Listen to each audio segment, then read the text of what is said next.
kompenzohet deri në centin e fundit nga KEC dhe KESCO. Fillimisht na lejoni të ju sigurojmë që të gjithë njësorët e vendosur nga KEC e bëjnë matjen e energjisë elektrike me saktësi dhe ky është elementi kyç për çdo faturim dhe nuk është vënë asnjëherë në dyshim. Po ashtu të gjithë njësorët janë në përputhje me standardet më të larta evropiane dhe akteve ligjore dhe nënligjore të Republikës së Kosovës. Devimet e vrejtura në kohë janë një karakteristikë teknike e njohur e kohës së njësorëve elektrik dhe nuk përfaqësojnë manipulim siç është pretenduar dhe kjo gjë është e sigurt madje edhe mund të vërtetohet.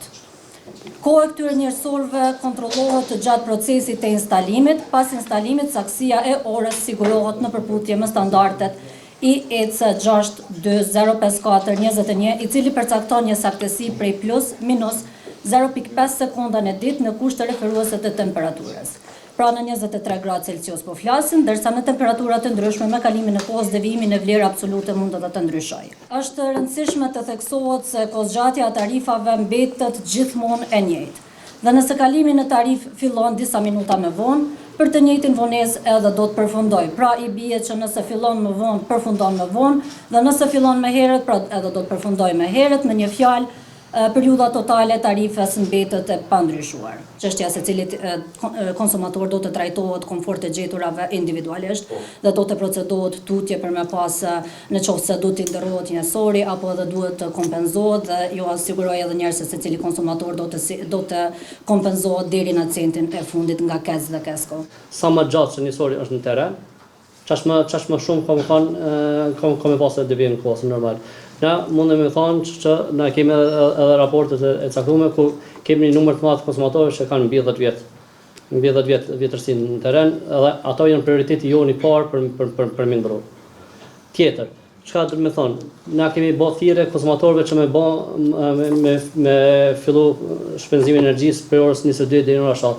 Vazhdon ai apelim, pse ju garantojmë që gjithë njësorët digital. Njësorët digital që janë në teren të pranuar nga KEC-i e kanë sistemin digital të aprovuar nga zyra rregullatorit të energjisë. Ky devijim i kohës ka një tolerancë caktuar. Ka një tolerancë caktuar, çdo që janë, siç u përmend edhe në këtë sqarim. Çdo që është jashtë kësaj tolerance, do të kompenzohet. Autonomia prej kallzo.com, a mundeni më na sqaru, ndoshta në terma pak më të kuptueshëm, sepse qytetarët ju gjithmonë vesh prej sektorit të energjisë, çfarë masash konkrete ka me marrë KEC-i me parandalu përsëritjen e çtyne devijimeve kohore në njësorët elektrik. Edhe në një farforme çka keni me bo me rikthy, po guxoj me thonë, me rikthy besimin tek konsumatorët.